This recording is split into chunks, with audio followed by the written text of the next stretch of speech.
Assalamualaikum warahmatullahi wabarakatuh. Kami dari kelompok 5 akan membahas materi tentang koperasi. Saya Sepira Ariska akan menjelaskan apa arti dari lambang koperasi. Lambang koperasi yaitu yang pertama, rantai, melambangkan persahabatan yang kokoh. Yang kedua, gigi roda, melambangkan usaha atau karya yang terus-menerus. Yang ketiga, kapas dan padi, melambangkan kemakmuran rakyat yang diusahakan oleh koperasi. Yang keempat, timbangan, melambangkan keadilan sosial sebagai salah satu dasar koperasi. Yang kelima, bintang dalam perisai, melambangkan Pancasila sebagai landasan ideal koperasi. Yang keenam, pohon beringin, melambangkan sifat kemasyarakatan dan kepribadian Indonesia yang kokoh dan berakar.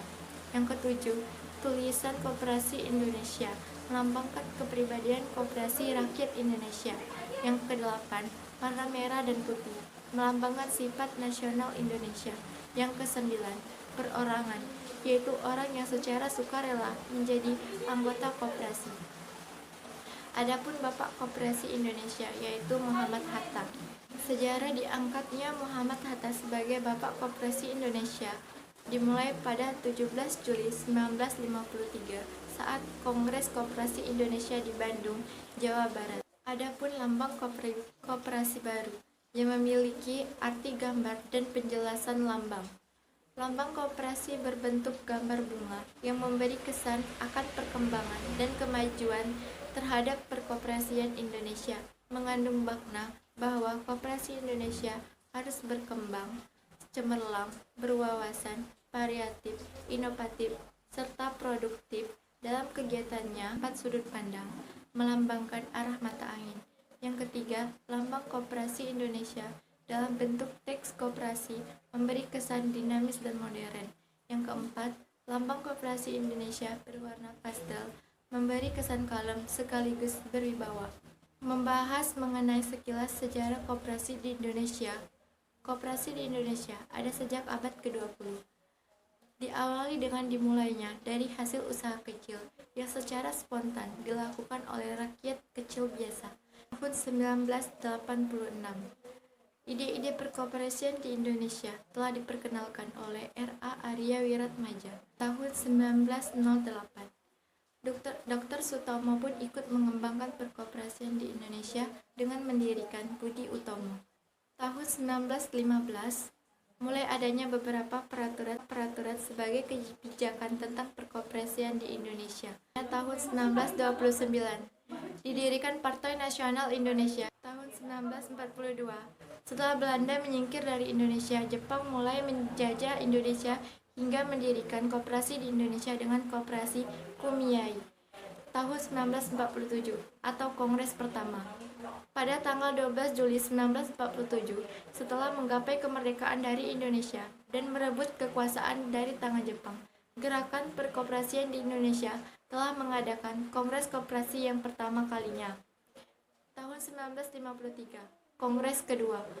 Di hari koperasi pada tahun 1953, yaitu pada tanggal 12 Juli 1953, Kongres Koperasi diadakan kembali.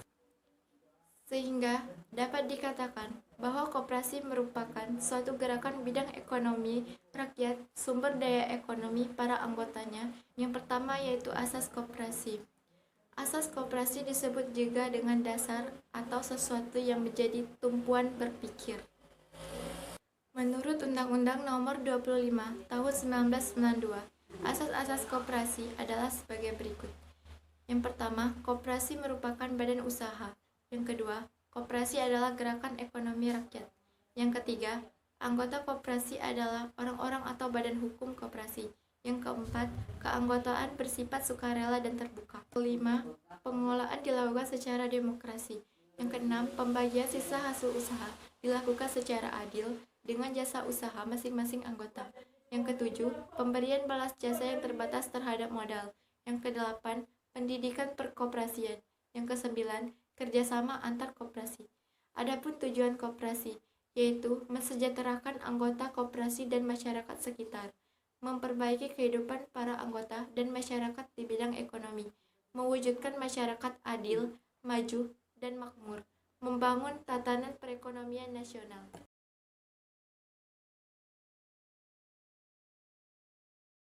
Assalamualaikum warahmatullahi wabarakatuh. Perkenalkan, nama saya Si Amanda dari kelas 7. Saya dari kelompok 5 tentang koperasi. Di sini saya akan membahas apa itu sisa hasil usaha dan dana cadangan. Sebelum kita memasuki rumus sisa hasil usaha, kita harus mengetahui dulu apa itu sisa hasil usaha.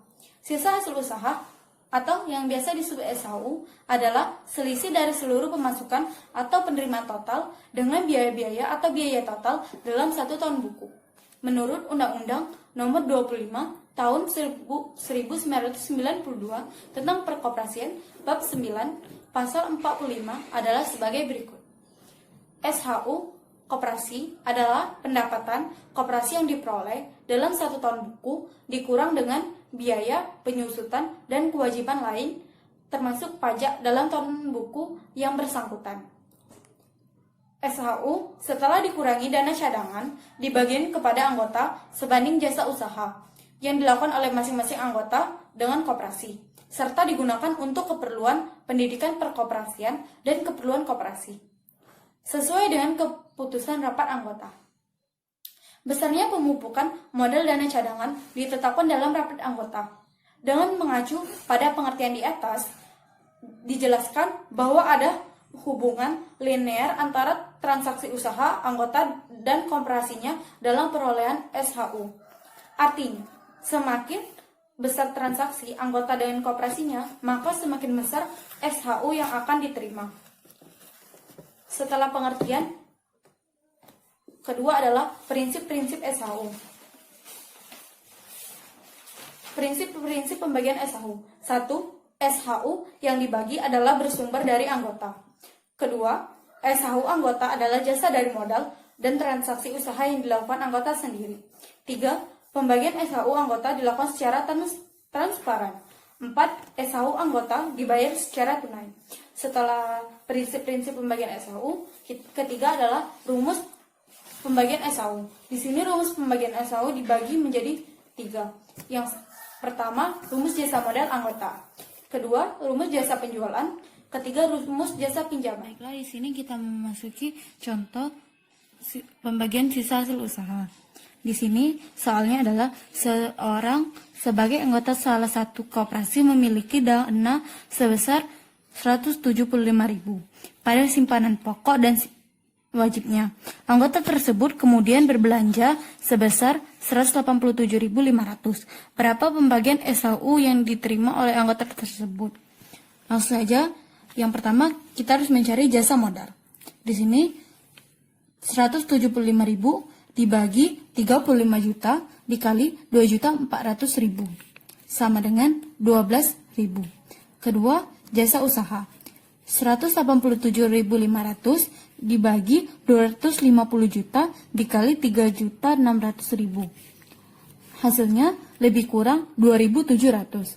Selanjutnya, SHU yang diterima.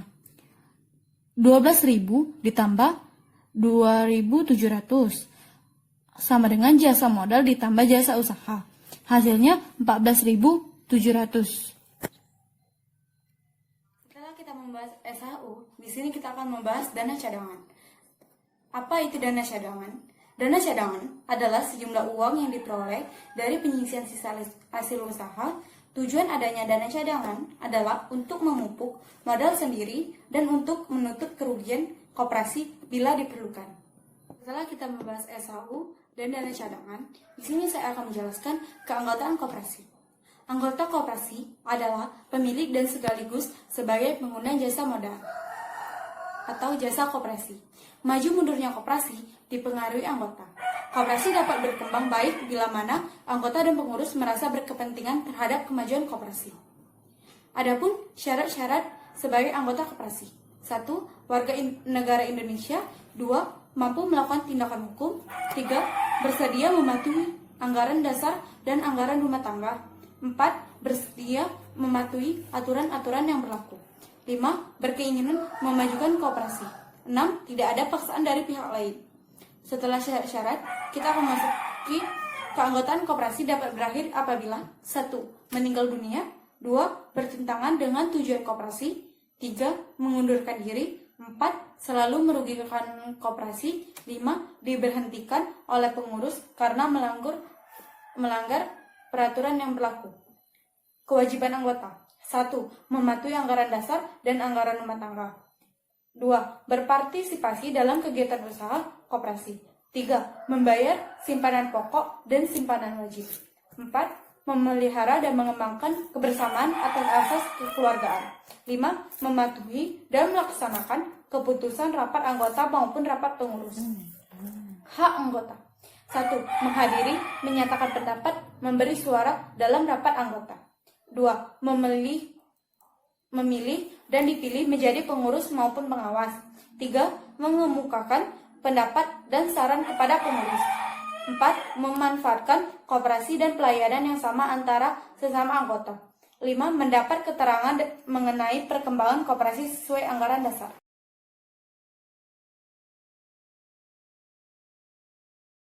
Assalamualaikum warahmatullahi wabarakatuh. Saya Said Mahmud Yusuf Karim dari kelas 10 MIPA 7. Ingin menjelaskan tentang pengelolaan koperasi.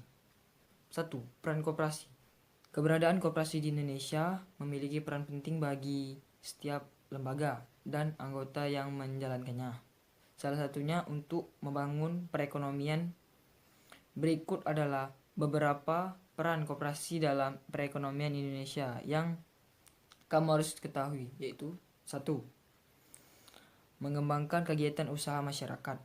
Contohnya, koperasi yang bergerak dalam bidang usaha pengadaan alat-alat pertanian yang dibutuhkan oleh petani. Dengan adanya koperasi tersebut, maka petani bisa membeli kebutuhan alat-alat pertanian di koperasi dengan harga yang lebih murah. Karena itu, kegiatan usaha pertanian tersebut bisa menjadi lebih baik dan meningkat. 2. Meningkatkan pendapatan anggota. Kalau kamu menjadi anggota koperasi, kamu bisa mendapatkan sisa hasil usaha atau SHU yang diperoleh koperasi sehingga kamu mendapatkan keuntungan. Hal ini karena semakin besar jasa seseorang anggota terhadap koperasi, makin besar pula penghasilan yang diperoleh anggota itu.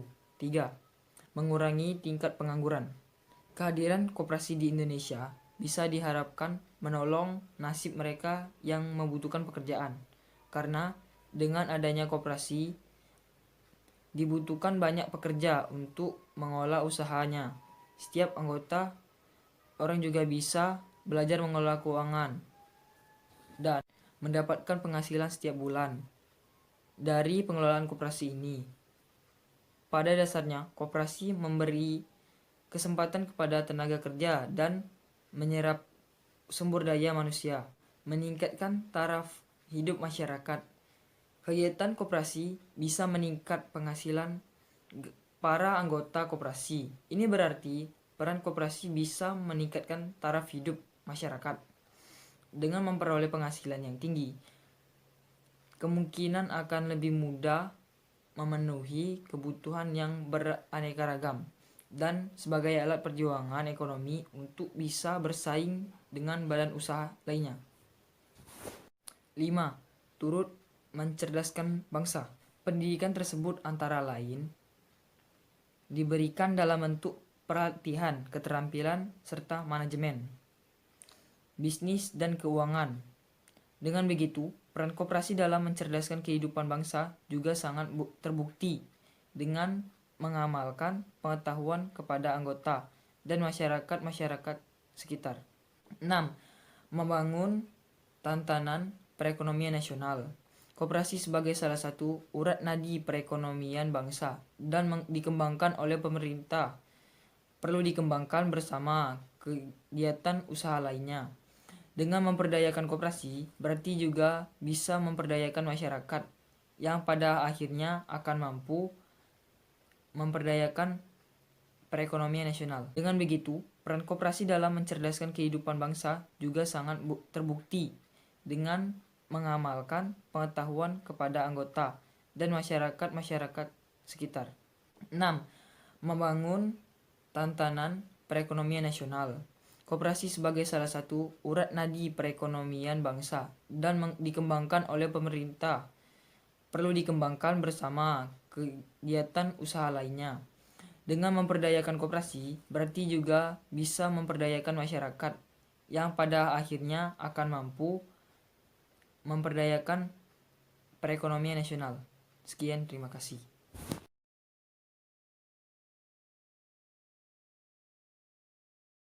Saya Suami Nur Cili akan melanjutkan penjelasan tentang materi koperasi, yaitu pengelolaan koperasi. Di dalam pengelolaan koperasi ini ada materi tentang peran koperasi. Jadi peran koperasi dalam perekonomian adalah 1. Membangun dan mengembangkan potensi dan ekonomi anggota serta masyarakat untuk kesejahteraan sosial dan ekonomi mereka. 2. Aktif berperan dalam meningkatkan kualitas kehidupan.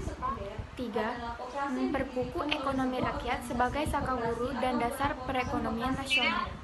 4. Berusaha mewujudkan dan mengembangkan perekonomian nasional yang merupakan usaha bersama berdasar atas asas kekeluargaan dan demokrasi ekonomi. Selanjutnya, materi perangkat organisasi koperasi. Di dalam perangkat organisasi koperasi ini ada rapat anggota. Di dalam rapat anggota ini menetapkan 1. Anggaran dasar, 2. Kebijakan umum di bidang organisasi, manajemen, dan usaha koperasi, 3. Pemilihan, pengangkatan, pemberhentian pengurus dan pengawas, 4. Rencana kerja, rencana anggaran pendapatan dan belanja koperasi, serta pengesahan laporan keuangan. 5. Pengesahan pertanggungjawaban pengurus dalam pelaksanaan tugasnya. 6. Pembagian sisa hasil usaha. 7. Penggabungan, peleburan, pembagian dan pembubaran koperasi. Sesudah rapat anggota, yaitu ada pengurus koperasi. Jadi pengurus koperasi ini bertugas mengelola koperasi dan usahanya, mengajukan rancangan, rencana kerja serta rancangan rencana anggaran, pendapatan belanja koperasi. 3. Menyelenggarakan rapat anggota. 4. Mengajukan laporan keuangan dan pertanggungjawaban pelaksanaan tugas. 5. Menyelenggarakan pembukuan keuangan dan investasi secara tertib. 6. Memelihara daftar buku anggota dan pengurus. Selanjutnya,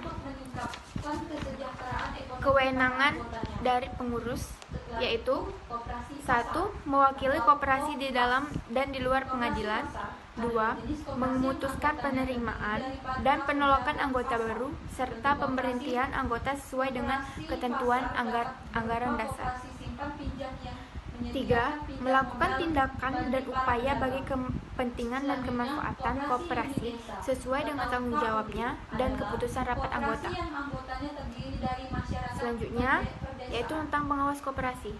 Jadi pengawas koperasi ini bertugas yaitu melakukan pengawasan terhadap pelaksanaan kebijaksanaan dan pengelolaan koperasi. Kedua, membuat laporan tertulis tentang hasil pengawasannya. Lalu, pengawas ini berwenang yaitu meneliti catatan yang ada pada koperasi dan mendapatkan segala keterangan yang diperlukan. 3. Pengawas merahasiakan hasil pengawasannya terhadap pihak ketiga. Selanjutnya materi tentang sumber permodalan koperasi. Jadi sumber permodalan koperasi ini dilihat dari modal sendiri.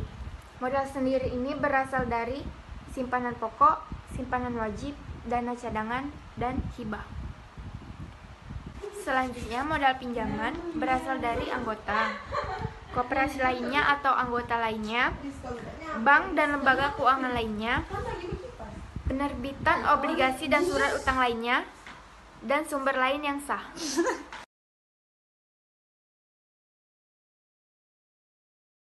Assalamualaikum warahmatullahi wabarakatuh. Saya Rizka Windianti ingin melanjutkan materi tentang koperasi. Saya di sini akan menjelaskan tentang jenis-jenis koperasi. Pertama, koperasi primer. Koperasi primer adalah koperasi yang beranggota orang orang seorang dengan syarat minimal 20 orang. Yang kedua, koperasi sekunder. Koperasi sekunder adalah koperasi yang didirikan oleh sebuah organisasi koperasi atau beranggotakan koperasi primer.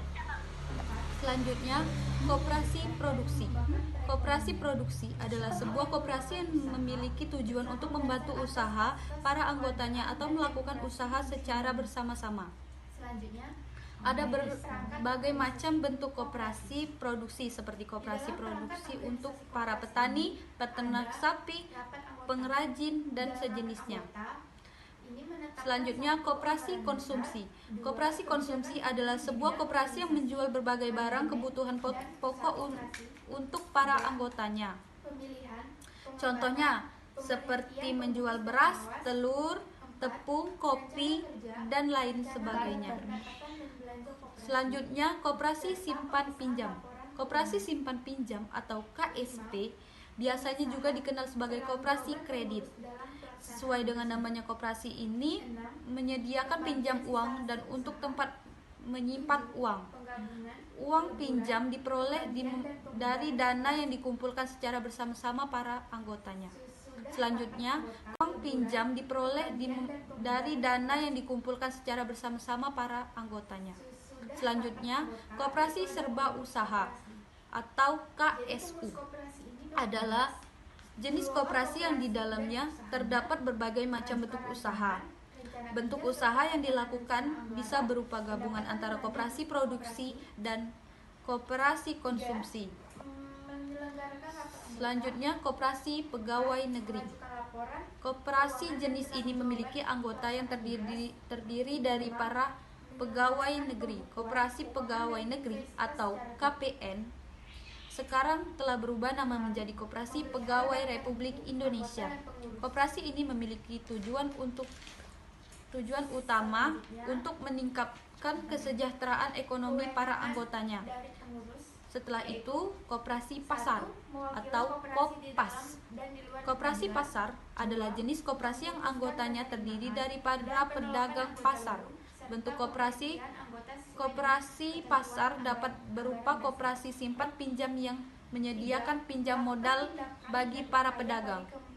Selanjutnya, koperasi unit desa atau KUD adalah koperasi yang anggotanya terdiri dari masyarakat perdesaan.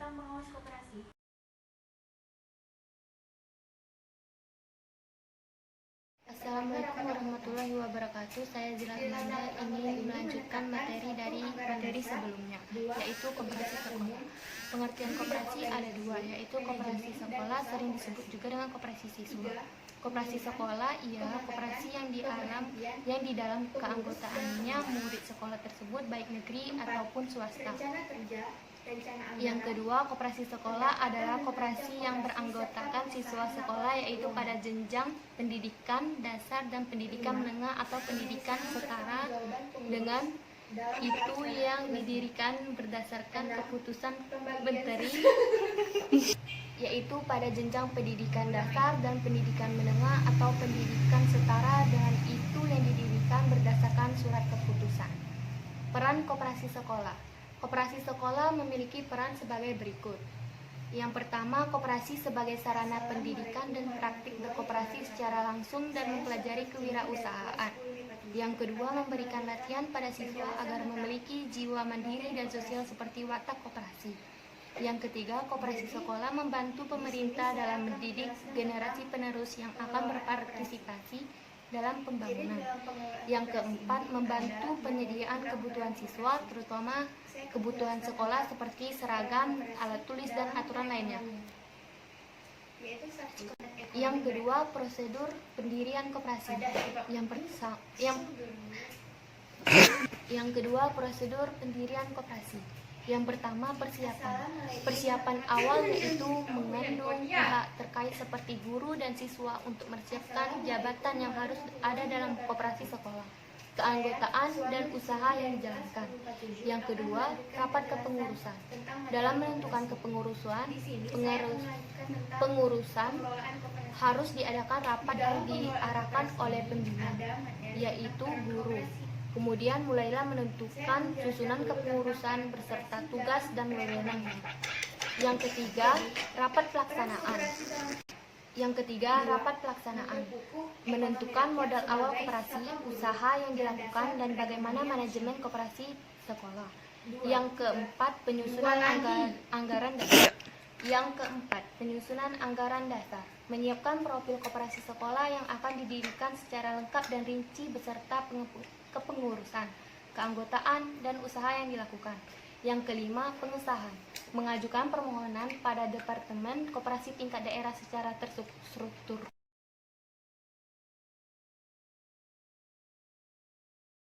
Manajemen koperasi.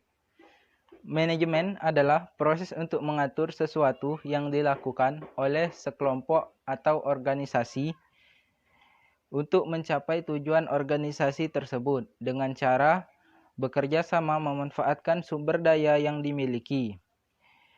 Konsep manajemen koperasi. Fungsi utama manajemen adalah mengupayakan kepemimpinan koperasi bagi anggota dan pengurus terpilih dalam pengembangan kebijakan dan strategi yang memberdayakan koperasi dalam mewujudkan cita-cita dan tujuannya.